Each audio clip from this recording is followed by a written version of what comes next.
Graças nós damos ao nosso Senhor Jesus Cristo por mais este momento maravilhoso, onde nós nos encontramos na presença do Pai, para transmitir, para ministrar para você a palavra de Deus. Estamos falando sobre o Apocalipse, um estudo resumido que estamos fazendo aqui para a nossa meditação sobre a palavra profética contida no livro do Apocalipse, que é a palavra de Deus para nós.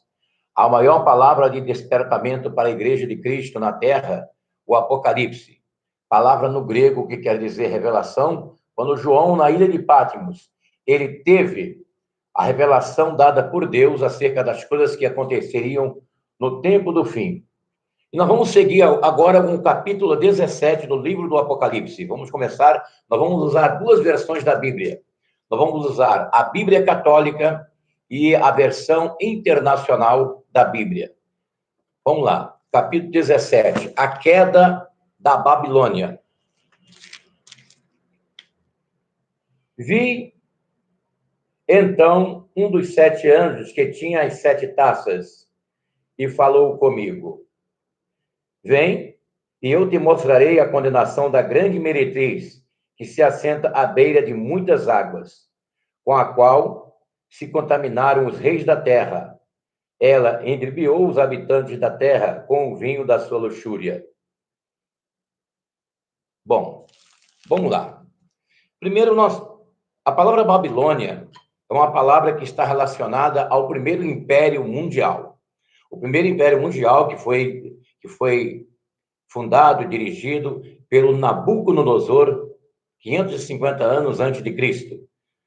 Antes desse grande império, conhecido no mundo como grande império, comandado por Nabucodonosor, que tinha as leis do Código de Hammurabi, antes teve o reino de Egito e de Assíria, que entra na contabilização da palavra profética.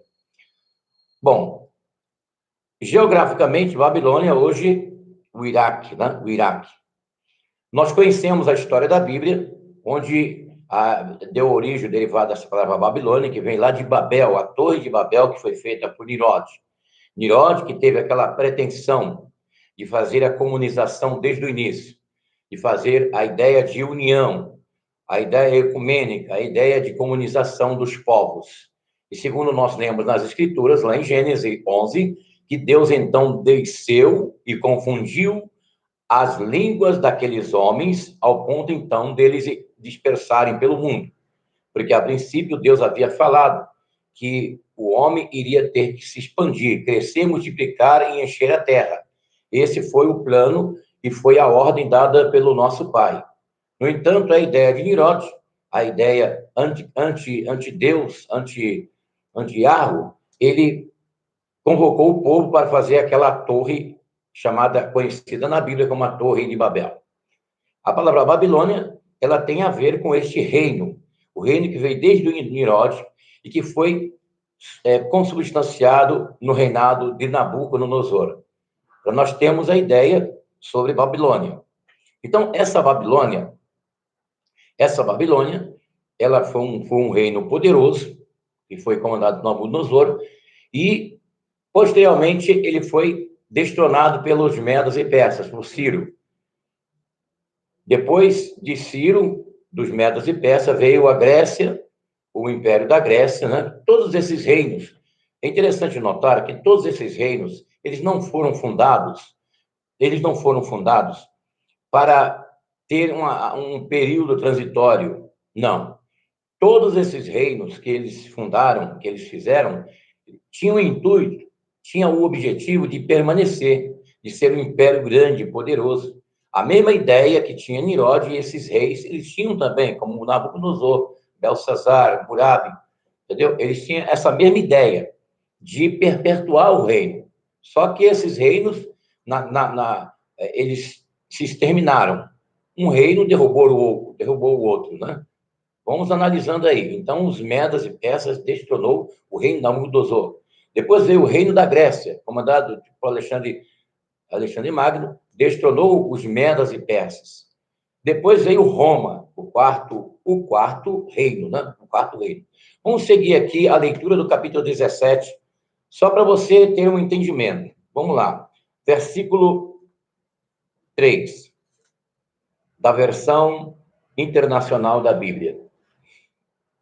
Então o anjo me levou em espírito para um deserto, e ali uma mulher montada numa besta vermelha, que estava coberta de nomes de blasfêmias, que tinha 7 cabeças e 10 chifres. 7 cabeças e 10 chifres, que nós já falamos aqui. Sobre os reinos, né? Os reinos que nós citamos agora. E a mulher estava vestida de azul e vermelho e adornada de ouro, pedras preciosas e pérolas. Segurava um cálice de ouro cheio de coisas repugnantes de impureza da sua prostituição. Vamos lá. O reino de Roma, ele, como nós conhecemos na história, teve muitos imperadores. No início do cristianismo, os cristãos eram perseguidos, eles eram repugnados por esses reis, esses imperadores.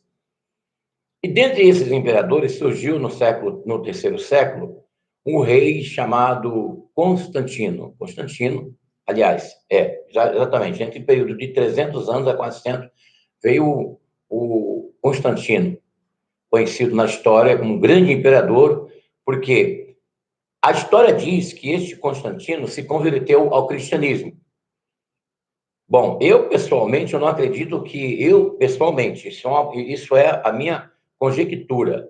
O Constantino, ele não se converteu, ele se conveniou ao cristianismo. Por quê? Porque como ele era um homem, um imperador, que tinha um conhecimento da história passada, de outros reinos, na cabeça de Constantino, ele pensou assim, bom, como os reinos anteriores foram destruídos, com certeza o nosso reino também, ele vai ser destruído também, assim como foi o reino de Nabucodonosor, o reino de Babilônia, como foi o reino dos Medas e Persas, o reino da Grécia, e o nosso também não será diferente. Assim que, com certeza, a cabeça de Constantino, o imperador, pensou. Então, ele teve um gancho, ele teve uma ideia. A ideia dele valeu. Ele pensou assim, bom, já que Roma vai ser destruído, que vamos ter aqui os ataques dos turcos otomanos, vamos ter aqui o ataque dos bárbaros. Então, eu vou fazer assim, eu vou perpetuar o reino de Roma, mesmo que politicamente ele seja destruído, mas ele vai se perpetuar pelo lado religioso. Essa foi a ideia de Constantino. Então, o que ele fez? Ele já fez as mudanças até geográficas, mudou a sede do governo dele para a cidade de Bizâncio, Constantinopla, que olha, oriundo no nome dele, ele colocou, baseado no nome dele, ele chamou a cidade lá, onde ele sediou o seu governo, ele mudou para ali, quer dizer, mudanças que ele fez para poder ter uma reação naquilo que ele imaginou, né? Que era perpetuar. Então, ali, ele já começou pelo Edito de Milão, dando mais liberdade aos cristãos, e ele fez uma ecumenação, um ecumenismo que ele fez, onde ele pegou as demais religiões existentes nos países, nas nações, e ele fez uma unificação, ele trouxe o cristianismo para o poder, e ele, então, formatou. Foi quando ele criou, então, o que nós hoje conhecemos como a Igreja Católica Apostólica Romana. Por quê? Igreja Católica Apostólica Romana? Porque foi a criação dele. Então, ali ele fez um ecumenismo. Ele fez a junção das outras religiões. Então, esse cristianismo, que antes dele era perseguido pelos seus demais imperadores, a partir dali se moldou ao poder. Roma, então, foi destronado, né? Houve a destruição através dos turcos otomanos, segundo a história. E aí, o que sobrou do reino de Roma até os nossos dias? Roma, hoje, nós podemos ter o elo do Império Romano político através do Império Romano religioso. Então, hoje, Roma, ele está nos presentes nos nossos dias, linkado pela Igreja Católica, que foi um meio, uma ideia arquitetônica de Constantino, imperador, para poder continuar o poder pelo outro lado, o lado religioso. Funcionou. Hoje nós temos o poder. O mundo hoje conhece o cristianismo representado pela Igreja Católica Apostólica Romana. Lembrando que o cristianismo ele tem as 3 correntes. a corrente ortodoxa romana e a corrente do protestantismo. Os protestantes, que foram oriundos da reforma protestante de Martinho Lutero, por volta de 1514 em diante, e foi comemorado aí, há pouco tempo atrás, os 500 anos da reforma protestante, feita pelo Martinho Lutero. Então, o cristianismo, ele forma três correntes: a corrente da Igreja Ortodoxa, a Igreja Católica Apostólica Romana e os protestantes. Sendo que, dentro do contexto histórico, dentro do conhecimento de civilização, do conhecimento histórico da humanidade, quando se fala cristianismo, quem está na frente, o que representa, o que aparece, é a Igreja de Roma. Então, essa Igreja de Roma, ela, desde o começo, ela se apostatou da sã doutrina, dos princípios básicos do Evangelho, porque ela admitiu a mistificação com as demais religiões pagãs, que se perpetuou até nos nossos dias. Essa igreja, que era e é até hoje uma igreja política, não obstante ser transparentemente para os fiéis algo religioso, mas ela tem a sua politicagem. Tanto é que durante o decorrer dos séculos, a igreja teve papas que foram reis, que foram feudais, que foram absolutistas, que foram homens que, apesar de serem os papas, mas eles estavam na sua cadeira de rei. E a igreja teve práticas desagradáveis, né, como o caso dos tribunais de Inquisição. Os tribunais de Inquisição que derramou sangue de muitos inocentes. E para nós entendermos o que é uma Inquisição, então nós vamos fazer aqui uma analogia, uma comparação. Então eu chego para o João, eu digo assim ao João: olha, você está obrigado a sair, a ficar na rua somente de meio-dia até as 6 horas. Então, ali foi uma imposição. Se ele não obedecer, ele vai receber uma penalidade. Outra coisa é eu chegar para o João, ele está em casa, está confinado na casa dele, mas eu chego para ele e digo assim: olha, você saiu, você transgrediu, você saiu hoje à tarde. Não, eu não saí, eu fiquei em casa. Então, eu coloco ali, eu faço uma inquisição, eu acuso aquela pessoa de algo que ele não fez para poder penalizar. E a igreja fez isso. A Igreja Católica Apostólica Romana, através dos reis, papas, fez e criminalizou muitas pessoas inocentes e elas foram mortas, elas foram assassinadas, elas foram para a fogueira.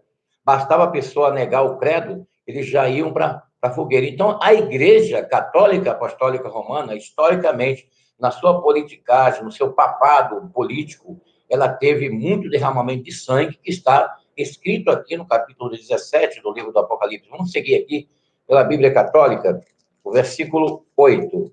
Versículo 8. Vamos repetir aqui, aliás, o versículo 4, né? Vamos repetir aqui na Bíblia Católica, esse versículo 4, que é muito interessante. Diz assim: a mulher estava vestida de púrpura, escarlata, adornada de ouro, pedras preciosas, pérolas, e tinha na mão uma taça de ouro cheia de abominações de imundícia de sua prostituição.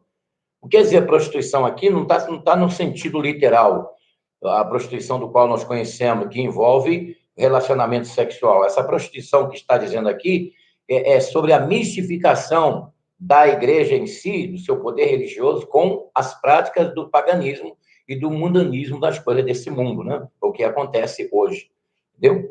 E quando fala de luxúria, claro, nós sabemos que o Vaticano, a sede da igreja, a sede que representa para o mundo o cristianismo, ela é um local de grande poder econômico, inclusive bancos, porque o Vaticano, para os bilhões de fiéis que existem no planeta, ele representa a sede do Papa Vigários Filii Deus, o pontífice, aquele que representa Deus na Terra. Mas dentro de uma realidade, o Vaticano, ele é um país, ele é uma nação como uma outra qualquer que existe, e onde cedia grandes interesses políticos. E você pode observar que o Papa, não só o Papa presente, o Papa Francisco, como os demais, sempre ele se mostra envolvido politicamente com os grandes líderes da Terra, no qual nós podemos observar aqui nos versículos que nós leremos. Aqui no versículo 5 do capítulo 17. Na sua fronte estava escrito um nome simbólico: Babilônia, a grande mãe da prostituição, das abominações da terra. Vi que a mulher estava ébria de sangue dos santos e do sangue dos mártires de Jesus. E esta visão encheu-me de espanto. Porque o que João estava vendo ali, nessa visão aqui da queda da Babilônia? Ele estava vendo o que ocorreu durante o decorrer dos séculos, o derramamento de sangue, o tribunal de inquisição, as leis que foram criadas na igreja, foram criadas doutrinas, ensinos, dogmas, que foram aprovados em concílios com interesses políticos, com interesses até mesmo... vamos dar um exemplo aqui. Vamos dar um exemplo para você ter uma ideia. Por exemplo, a confissão auricular, que foi criada pela Igreja Católica Apostólica Romana. Essa confissão, no tempo em que a Igreja estava no seu apogeu poderoso de dominação papal, tendo como reis e os papas, então uma pessoa chegava e roubava lá um ouro, uma balinha estava na casa de alguém, roubasse lá um ouro. Entendeu? Então, o que acontece? Ele cometia um pecado, não roubarás, nos mandamentos, né?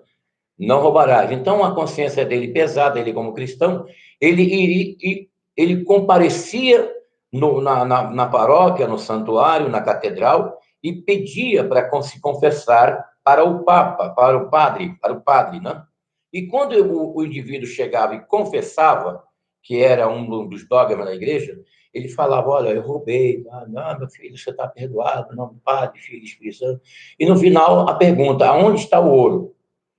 Então, isso deu para você entender? Eu dei um exemplo para você entender, um exemplo da confissão auricular. Quando o indivíduo confessava que ele tinha pecado, que ele tinha roubado, no final vinha a pergunta, aonde está o ouro, meu filho? Então, nunca passava na cabeça daquele fiel que aquele ouro do qual ele informava na confissão auricular, que ele informava onde estava, nunca passava na cabeça dele que aquele ouro ia ser sequestrado pela própria igreja. Porque a igreja estava no feudalismo, estava no absolutismo, estava no sistema político, porque essa foi a ideia de Constantino, perpetuar o poder de Roma através do poder religioso. E aquelas pessoas que faziam parte da igreja, que eram fiéis, que tinham devoção para nosso Senhor Jesus Cristo, elas não tinham nenhum entendimento,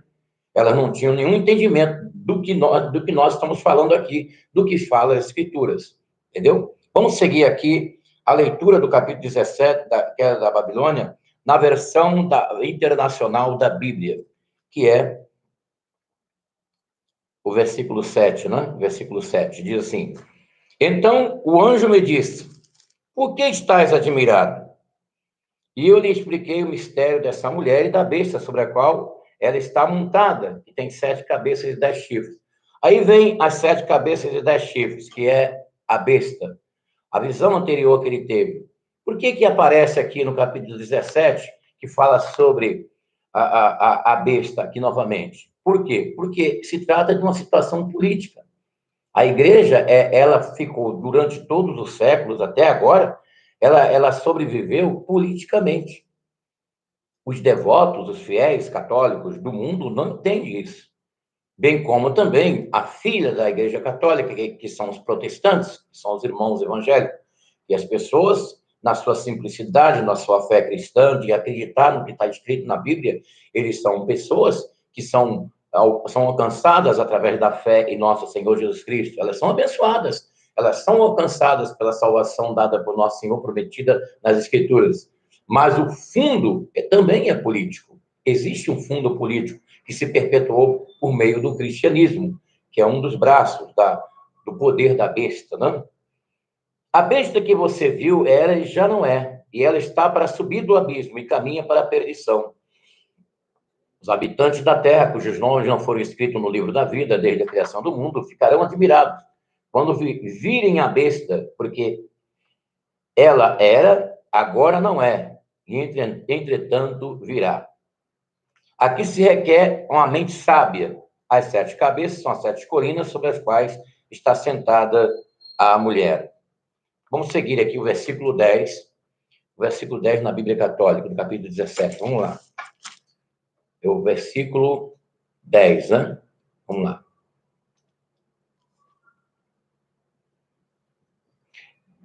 São também 7 reis. 5 já caíram, um subsiste e o outro ainda não veio. Quando vier, deve permanecer pouco tempo. Quanto à besta que era, que já não é, ela mesmo é um oitavo rei, e todavia é um dos 7, caminha para a perdição. É claro, evidente que isso aqui tem a ver com a figura daquele ditador mundial que se levantará no tempo do fim, que nós já falamos sobre as 7 cabeças e os 10 chifres na última cabeça. As 7 cabeças e os 10 chifres na última cabeça, que são as nações confederadas da Europa. E lá na Europa, vocês sabem que está presente lá o grande poder religioso representado, que representa o cristianismo para o mundo, a sede das grandes abominações, que é o Vaticano. Está claríssimo aqui, entendeu? Apesar de que tem muitos estudiosos da Bíblia que eles dizem que essa Babilônia aqui refere-se a Jerusalém. Eles falam isso. Mas você lendo, assim, de uma forma lenta, de uma forma bem devagar, contextualizando o capítulo 17 com o histórico, tanto da história quanto das escrituras, você chega à seguinte conclusão: Vaticano, que é a sede das abominações da terra. Porque todos os reis, vamos continuar lendo aqui na Bíblia Católica, vamos lá. Eu parei aonde? 11, né? Vamos lá, o 12 aqui, pelo 17, o 12. Os 10 chifres que vistes são 10 reis que ainda não receberam o reino, mas que receberão por um momento poder real com a besta. Eles têm o mesmo pensamento.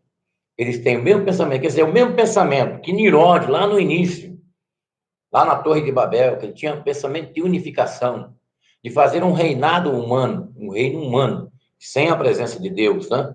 A música do John Lennon, né? Imagine.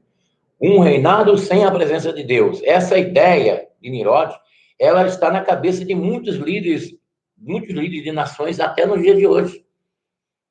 E muito especialmente também pela igreja. A igreja também. Tanto é que nós já vimos aí o Papa Francisco negando o Senhor Jesus Cristo muitas vezes. Quando o Papa Francisco esteve presente nos Estados Unidos, ele pegou um crucifixo e disse: aqui está o fracasso de Deus.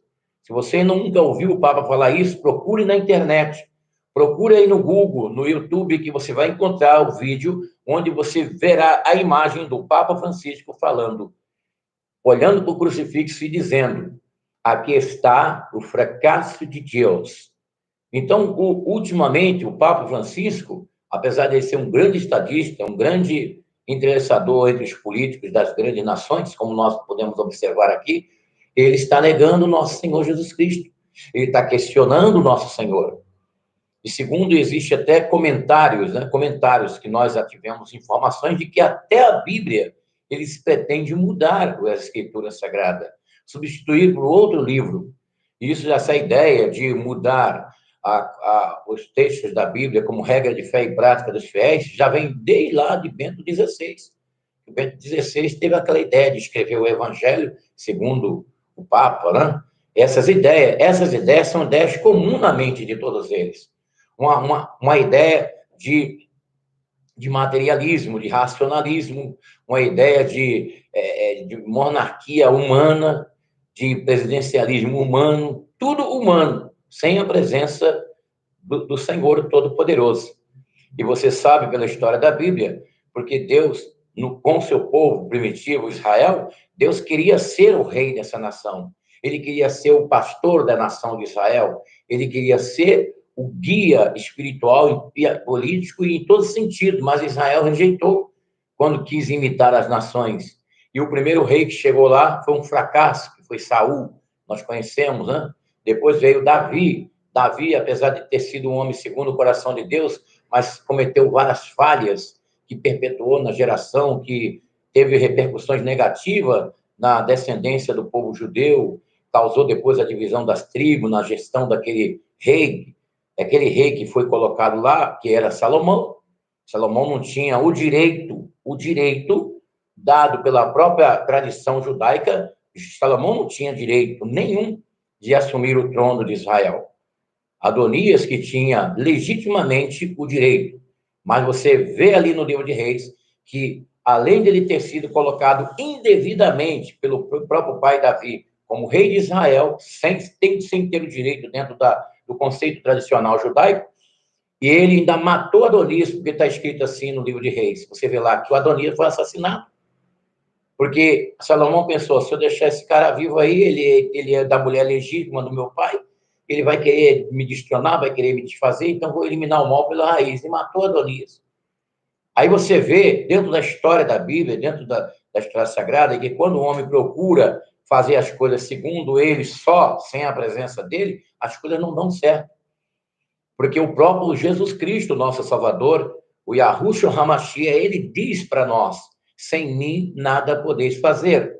Então, o cristão, ele, que é comprado no sangue de Cristo, ele tem que colocar sempre o Senhor como sumo pastor de sua vida. E a igreja, desde da sua origem, desde a sua formatação, que foi feita por Constantino, a igreja católica apostólica romana, que representa para o mundo o cristianismo, esse poder romano, ele se apostatou da sã doutrina, se apostatou, e daí surgiu várias dissidências, depois foi criado aqueles mosteiros, os monges, as pessoas começaram a desconfiar que aquela igreja ali não estava condizendo com os irmãos primitivos, então eles começaram a sair para os montes e criaram então os mosteiros, é que surgiu os monges, né?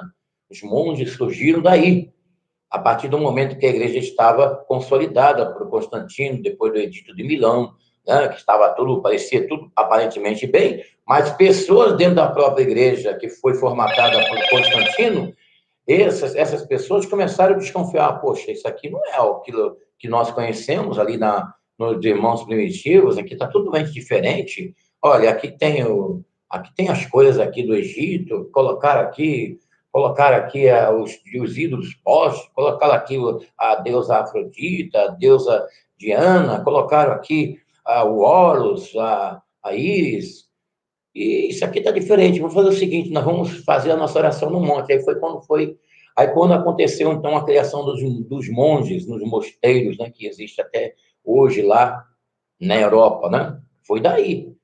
Aquelas pessoas aqueles homens anciões, né, que conheciam tradicionalmente a história da igreja primitiva, dos irmãos que foram assassinados pelos imperadores anterior de Constantino, então eles começaram a sair devagarzinho, e esse êxodo, ele se perpetuou, até que culminou, então, na Reforma Protestante, que foi o maior êxodo, a maior saída de fiéis da Igreja Católica Apostólica Romana, quando foi, então, criado o movimento chamado protestante, que hoje nós conhecemos como os evangélicos em todo o mundo. E esses evangélicos de todo o mundo, os protestantes, ele tem uma filiação do DNA da Igreja Católica Apostólica Romana, porque lá no concílio de Nicéia, dos primeiros concílios que foi feito lá na época ainda de Constantino, eles fizeram ali, quando chamaram toda a liderança, né, se encontraram para poder consolidar ali o credo apostólico, em quem nós cremos, foi tudo feito ali. Então, a partir daí, do concílio de Nicéia, foram feitos outros concílios. O primeiro foi até bom para consolidar, para poder, olha, meus irmãos, nós vamos ter aqui uma regra de fé e prática, nós cremos em Deus Pai Todo-Poderoso, o Criador dos céus e da terra. Então, aí depois eles começaram a mistificar o credo apostólico, aí veio o Niceno, né? Depois veio outro credo, que foi reafirmando, porque começou a surgir aquelas ideias de que Jesus não é Deus, começou a surgir aqueles caras lá, olha, eu acho que Jesus, ele é o filho principal de Deus, ele não é Deus, ele não tem esse poder todo. Então, uma polêmica surgiu, então começou a haver outros concílios, e nesses concílios, onde apareceu as heresias, as apostasias, que ficou impregnadas até no dia de hoje, né? Lembrando que esse reino religioso é a perpetuação do poder político romano através do poder religioso igreja. Isso tem que ficar bem claro na sua cabeça para você entender o capítulo 17 de Apocalipse. Vamos seguir aqui pela leitura. Versículo 14, aqui na versão da Nova Versão Internacional. Vamos lá. Versículo 14. É bom você sempre ter uma versão, pelo menos outra versão da Bíblia, quando você estiver fazendo um estudo, né, uma pesquisa, é bom você ter versão diferente, viu? Uma versão boa para você é a versão da Nova Jerusalém, muito boa, viu? Eles têm um único propósito e darão o seu poder à autoridade à besta. O único, quer dizer, o único pensamento, né? Guerrearão contra o Cordeiro, mas o Cordeiro os vencerá, pois é o Senhor dos senhores e Rei dos reis, e vencerão com eles os seus chamados, escolhidos e fiéis.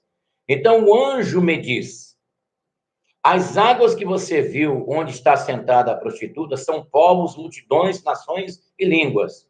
Deu para você entender? Pois a besta e os 10 chifres que você viu odiarão a prostituta. Eles a levarão à ruína e deixarão nua. Comerão a sua carne e destruirão com fogo. O que quer dizer isso aqui? Aqui que está a chave do capítulo 17 do Apocalipse.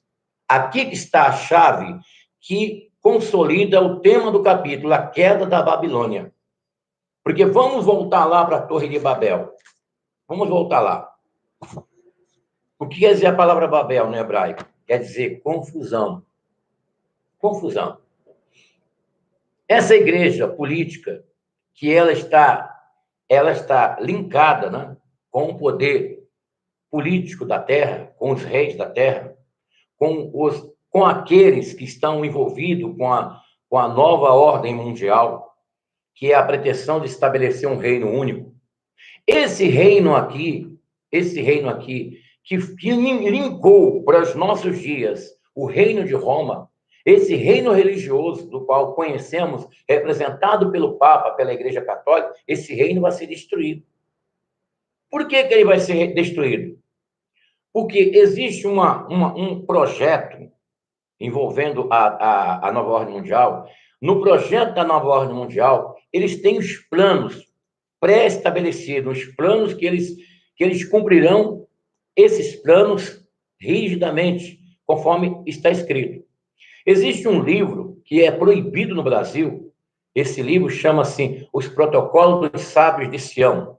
Este livro, que eu já tive a oportunidade de ler, é o livro onde está prescrito todos os planos elaborados pelos maçons com respeito à nova ordem mundial. E um dos planos radicais, escrito nos livros da maçonaria, dos protocolos dos sábios de Sião, que é como se fosse uma Bíblia dos maçons, que tem o livro da lei, que é um livro lá muito importante dentro da maçonaria, mas este livro, Os Protocolos dos Sábios de Sião, que é conhecido no mundo inteiro, e no Brasil ele é proibido, eu não sei agora, eu ainda não tomei conhecimento se houve restrição, se houve abertura, porque em algumas situações na internet você consegue PDF, em alguns sites você consegue o PDF, mas eu ainda não sei se foi liberado no Brasil. Para mim, até agora, o livro continua sendo proibido, porque eu já procurei, apesar de tê-lo lido, já consegui esse livro, né? Comprar em algum lugar no Rio de Janeiro, no acervo, mas assim, numa livraria comum, é difícil você encontrar esse livro. Não sei agora, não sei se a lei brasileira permitiu a liberação deste livro. Eu não sei ainda, né? Eu não sei, não tenho conhecimento disso. Mas neste livro, Os Protocolos dos Sábios de Sião, que é um livro onde está prescrita toda a programação da nova ordem mundial. Está escrito lá que o cristianismo será destruído. O cristianismo será destruído. E quando nós lemos o capítulo 13 do Apocalipse, nós estamos no 17, quando nós lemos aqui o capítulo 13 do Apocalipse, nós podemos perceber, pela visão que João teve, que esta palavra contida no livro da maçonaria, dos nomenclaturistas iluminatis, dos judeus da ONU, né? Esses judeus que têm a pretensão de estabelecer a nova ordem mundial e elevar ao trono o almirante, o general supremo, que nós conhecemos nas escrituras como o antimessias, o anticristo. Então, neste livro está escrito que o cristianismo vai ser destruído, eles vão destruir o cristianismo. Uma coisa é certa, a igreja de Jesus eles não conseguirão destruir, como os imperadores de Roma, que mataram, que assassinaram, que levaram os cristãos para os anfiteatros, para os coliseus romanos, para os leões comer, servindo de espetáculos para eles nos coliseus romanos. Foi uma perseguição sangrenta. Os cristãos eram assassinados a sangue frio, queimados vivos. Era uma perseguição ferrenha.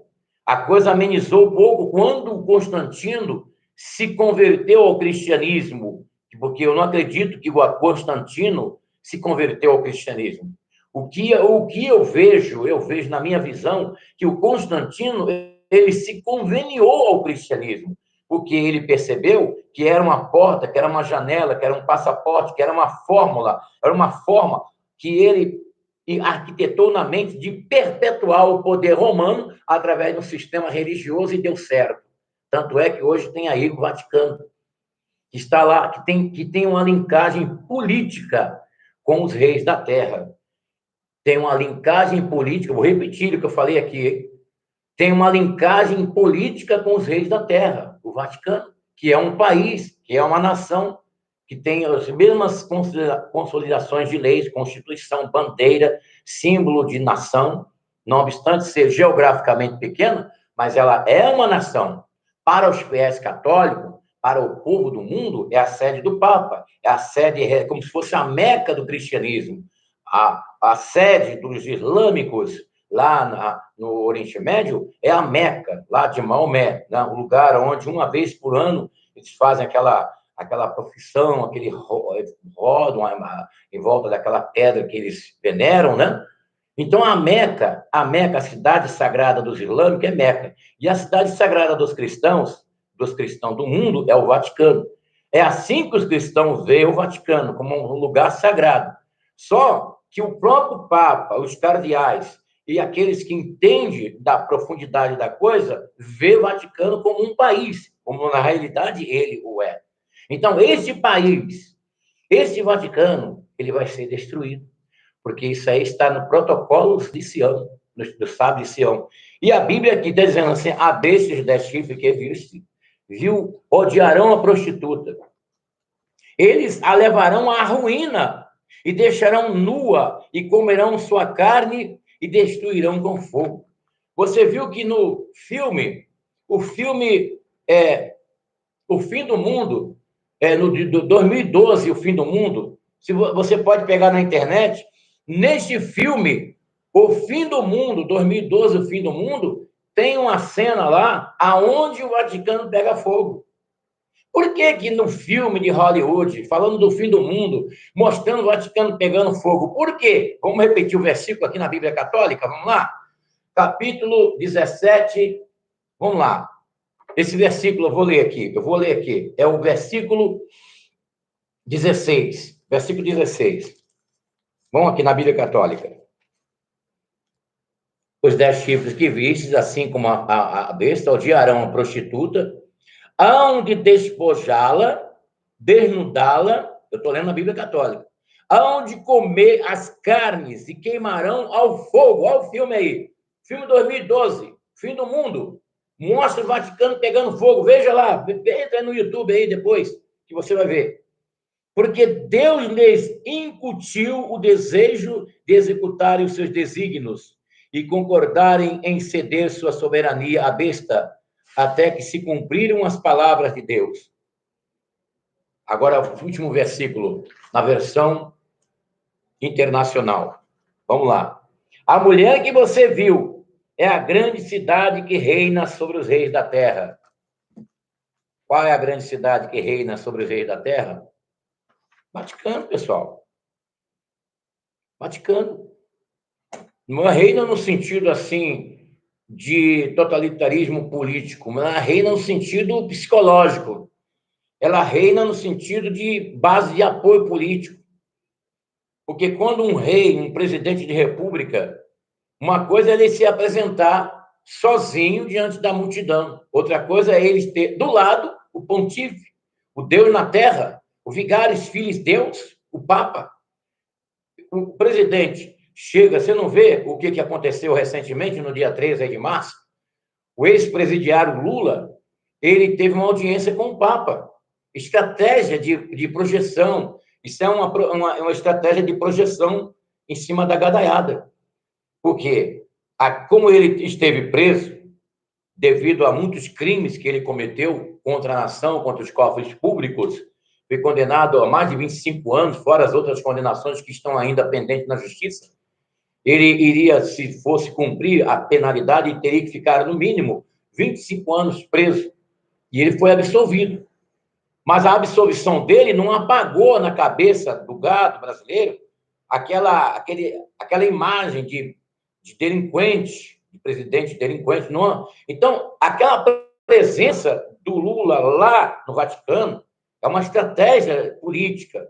Isso para poder limpar, para dar uma limpeza, para passar assim, sabe quando você está limpando a casa, que você não vai passar o pano molhado, mas você pega aquela escovinha, o esbanador, e sai banando para tirar a poeira, depois eu vou limpar, mas vou tirar aqui a poeira. Então, ele fez isso.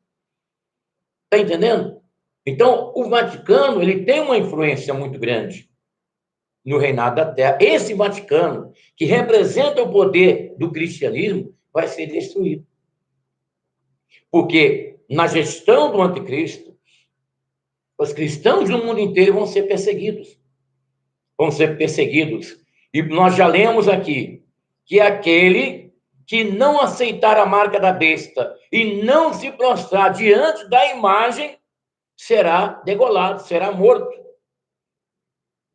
O livro do Apocalipse, principalmente o capítulo 13 de Apocalipse, é um livro que eu sempre estou falando isso aqui. Os cristãos não gostam de ler esse livro. Os cristãos não gostam de ler o capítulo 13 do Apocalipse. Aliás, todo o livro do Apocalipse. Não gostam. Os cristãos, eles ouvem mais sobre o Apocalipse do que ler o próprio. Os cristãos gostam de ler o livro de Salmos, que fala de promessas gloriosas. Gostam de ler os ensinos do nosso Senhor Jesus Cristo, os ensinos de Paulo. As palavras de edificação do apóstolo São Tiago, apóstolo São João.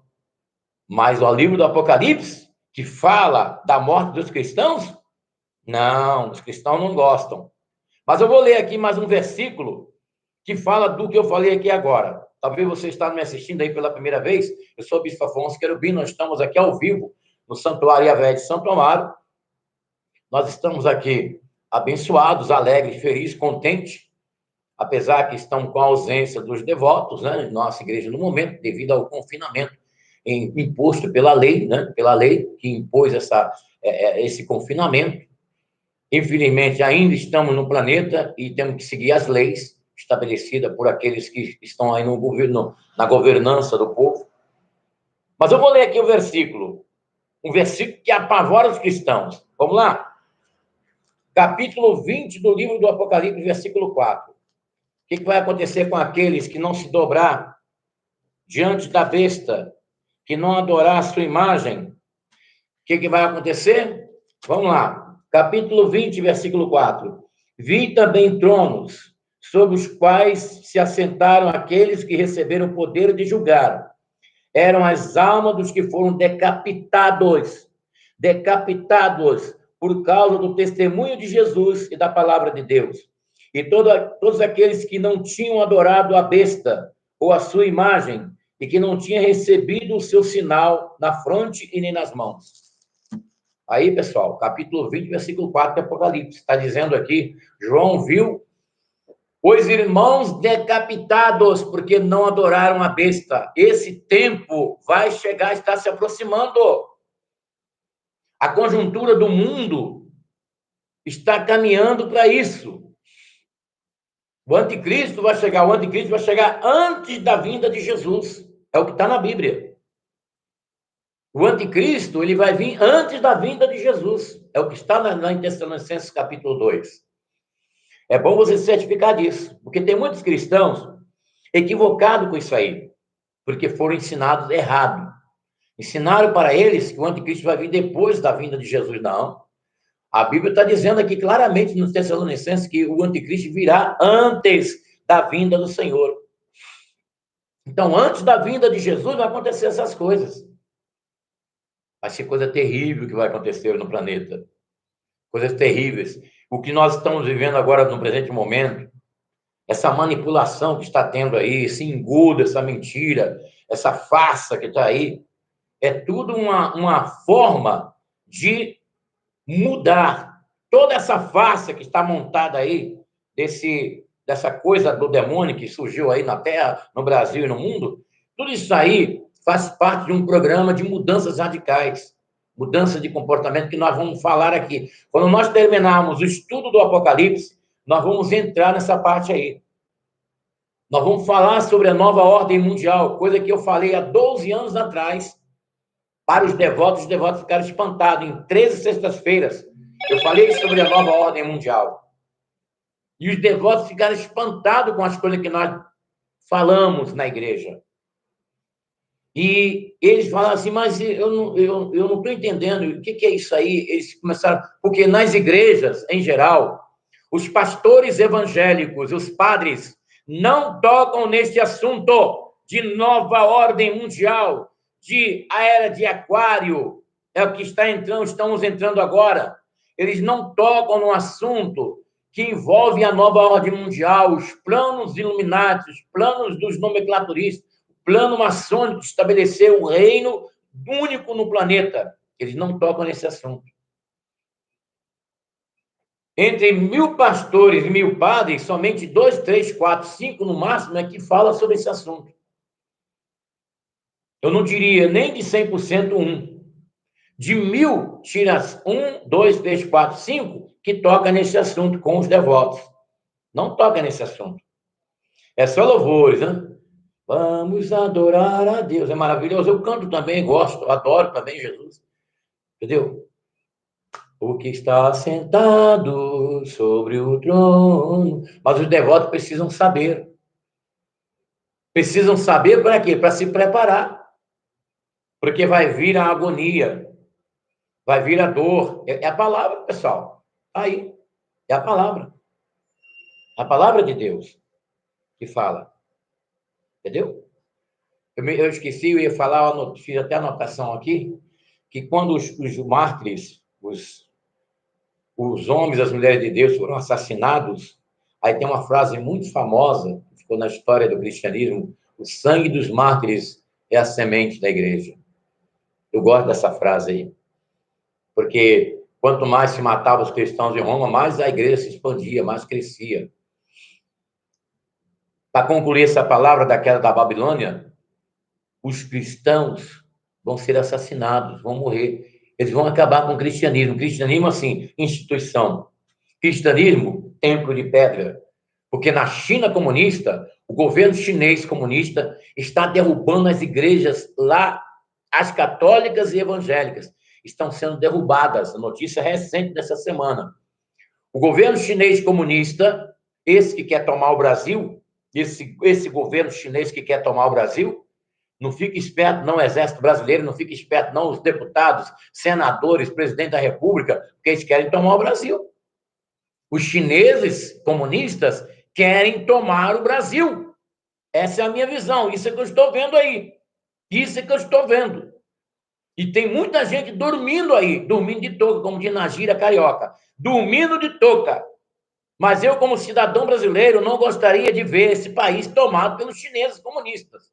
Porque eles são comunistas, são anti-Deus, são anticristo, e que se eles tomarem o Brasil, eles vão fazer a mesma coisa que estão fazendo lá na China deles. Eles vão derrubar os templos, vão perseguir os cristãos, e vai ordenar. O governo chinês está pagando dinheiro para quem dar informação de algum cristão. Parece que é $1.500, ou 1.500 lá do dinheiro deles. Uma coisa assim. Cada informação que uma pessoa concede ao governo comunista, de um cristão, olha, não tá a rua tal, entendeu? Lá na rua tal, tem uma pessoa lá que ele é cristão. Essa informação dá direito da pessoa conseguir $1.500, parece que é $1.500 por cada informação. Você está pensando que não vai fazer isso aqui no Brasil também, não? Vai fazer pior.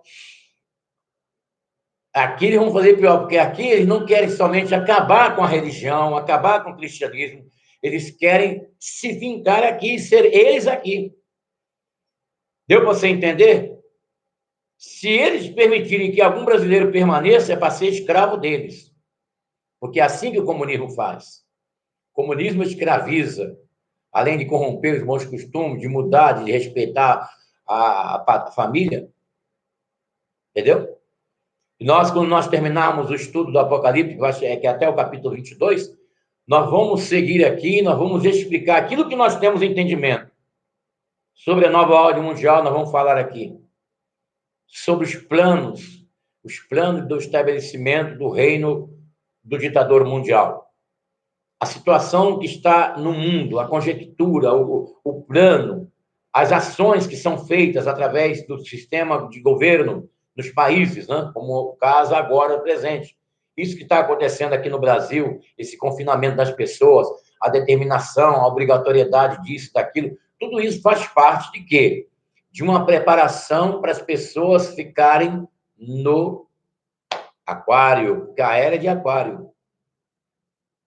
A era de peixes, que é a era que nós estávamos há pouco tempo atrás, há poucos dias ou meses atrás, era assim, o peixe com toda a liberdade no mar, de subir, de descer, de ir para frente, para trás, de ir para a praia, voltar.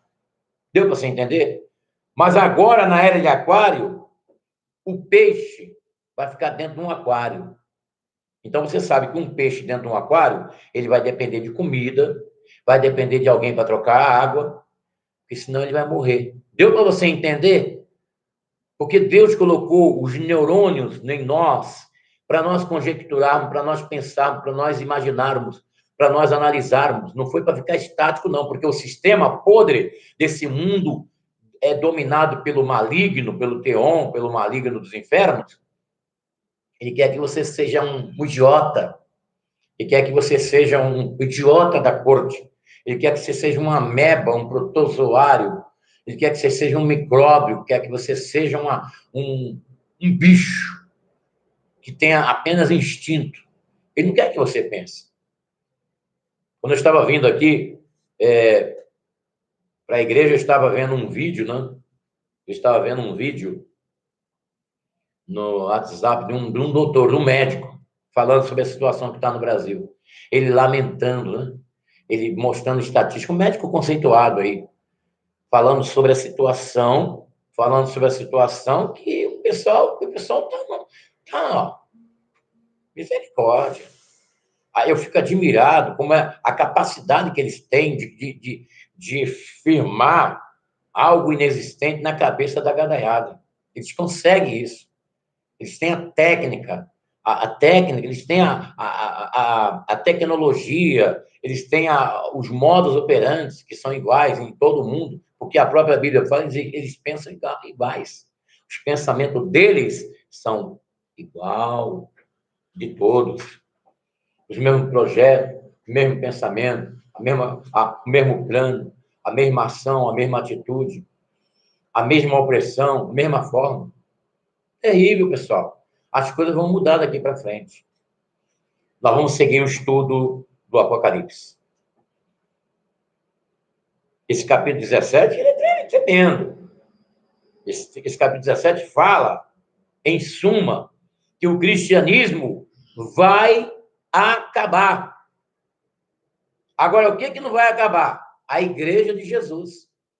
Porque o nosso Senhor diz assim, as portas dos infernos não prevalecerão contra a minha igreja.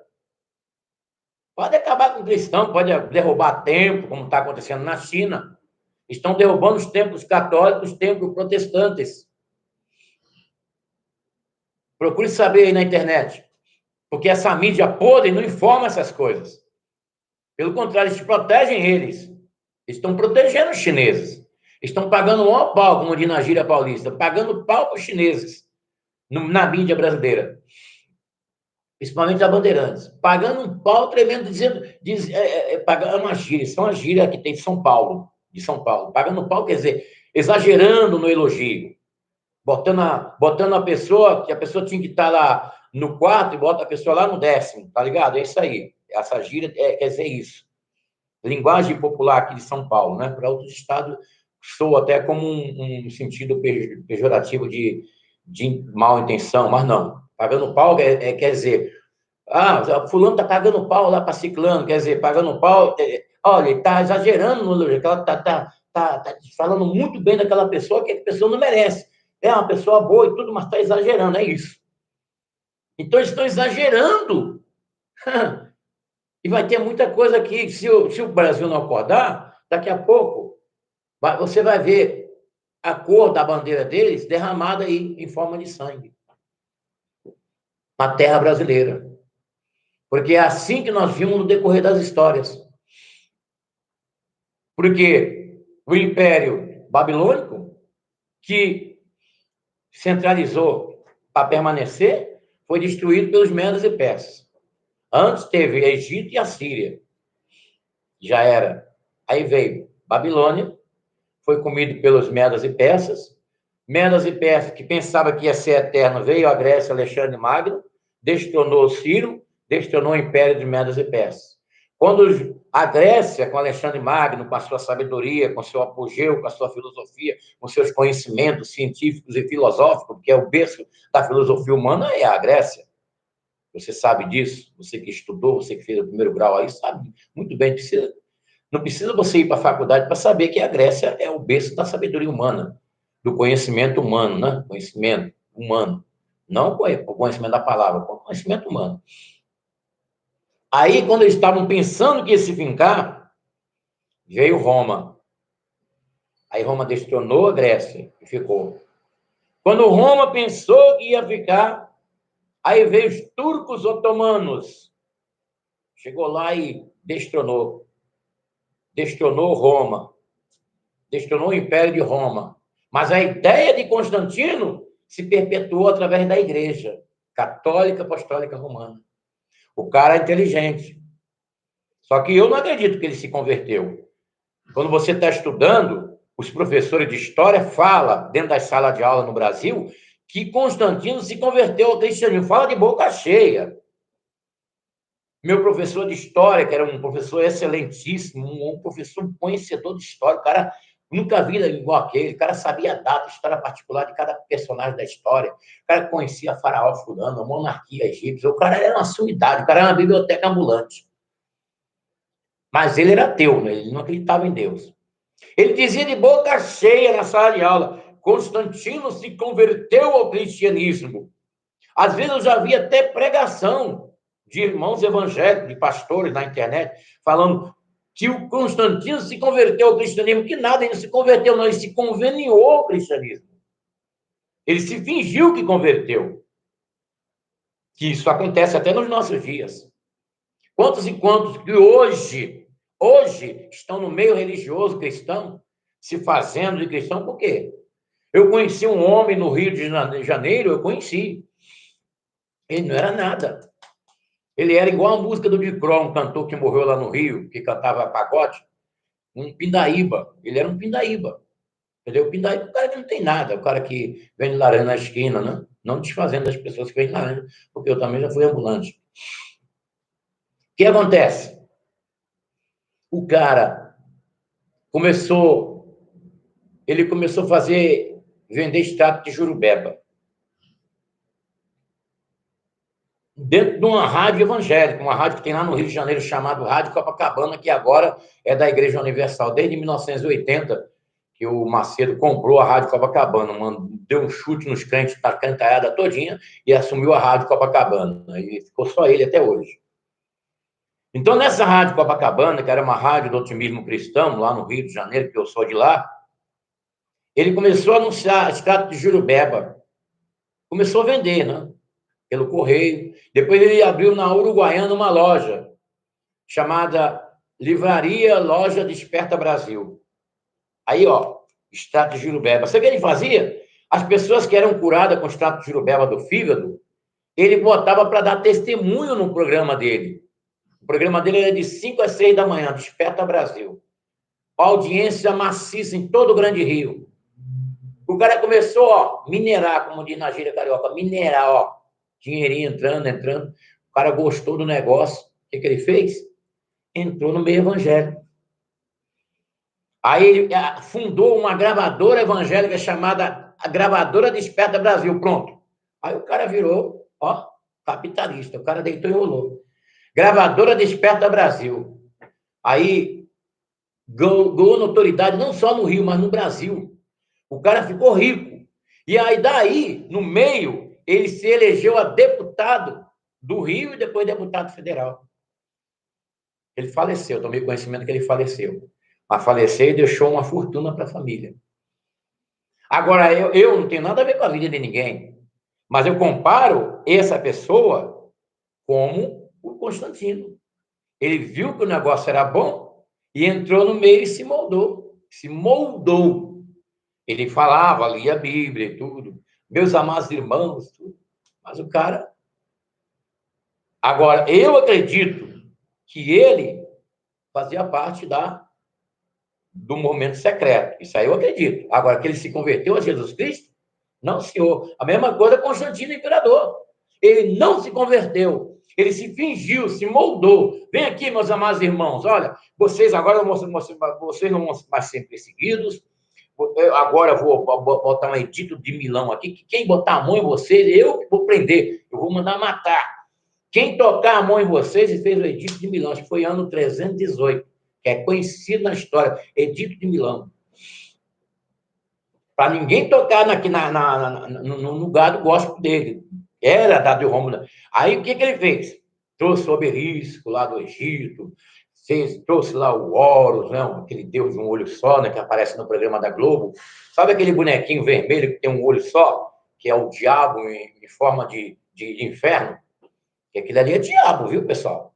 Você que tem a sua casa aí, boneco com um olho só, pelo amor de Deus, tira isso dentro da sua casa, hein? Tira isso dentro da sua casa. Aí você que tem o seu filho aí, comprou na feira, comprou aí no loja de brinquedo, um boneco de olho só. Pelo amor de nosso Senhor, vou dizer igual o crente, o sangue de Jesus tem poder. Tire isso dentro da sua casa. Você traz maldição para dentro da sua casa. Isso é um Deus das trevas. Chama-se Horus do Egito. Aí trouxe Osíris, Ísis do Egito. Trouxe Ísis, trouxe Horus, trouxe Horus, Ísis e Osíris. São os três deuses satânicos. Como colocou lá, fez o ecumenismo religioso, deu certo. Entendeu? Por que a Igreja Católica tem imagem até hoje? Porque ele trouxe os deuses de outras religiões de imagens. Aí trouxe aquelas rituais pagãos, né? Negócio de fazer a missa de sétimo dia, a missa de mês, é do paganismo. Aquilo ali não é do cristianismo, não, hein? Essa prática de fazer a missa de finados, entendeu? Que eu já fiz e faço. A missa de sétimo dia, eu faço, mas eu aproveito e falo a verdade lá. Eu fui fazer aqui uma extrema-unção aqui no cemitério de Santa Amaro, que é o outro padre que faz, ele não estava, né? E eu não gosto de invadir privacidade de ninguém, nada. Mas como a família insistiu, eu fui um almirante aqui da família nobre de São Paulo. Não tinha gente tudo graduada, aquelas mulheres tudo bem vestidas. Eu cheguei lá humildemente, né? E anunciei Jesus. Assim, este aqui é o momento em que nós refletimos a vida. Aí eu citei o livro de Provérbios, né?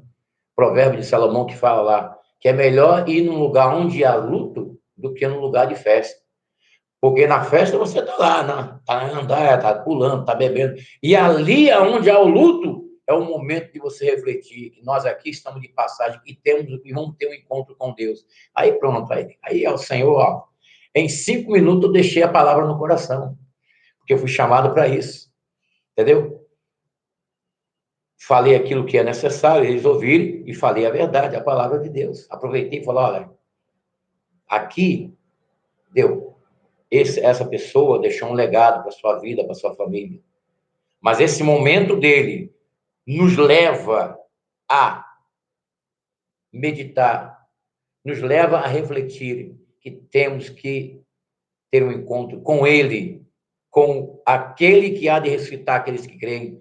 Aí citei João 11, né, que fala, eu sou a ressurreição e a vida. Que a minha extrema-unção é diferente do tradicional. Totalmente diferente. Entendeu? Eu, em 5 minutos, porque eu aprendi que cerimônia de casamento, extrema-unção e batizado e crisma tem que ser rápido. Você não pode fazer sermão num cemitério, é no máximo 10 minutos. É de 5 a 10 minutos, também acabou. Que as pessoas não estão ali para ouvir sermão, para você falar, pregar, para cantar, não. Ela está ali. Você recomenda, entendeu? E faz ali a palavra e acabou. Entendeu? Logo mais, lá por volta das 4 horas hoje, eu vou continuar o estudo do Apocalipse, capítulo 18, tá? Que segue esse assunto aí, viu? A queda da Babilônia não termina no capítulo 17, começa e continua no 18, e logo mais nós vamos estar aqui dando continuidade ao estudo do Apocalipse, a queda da Babilônia.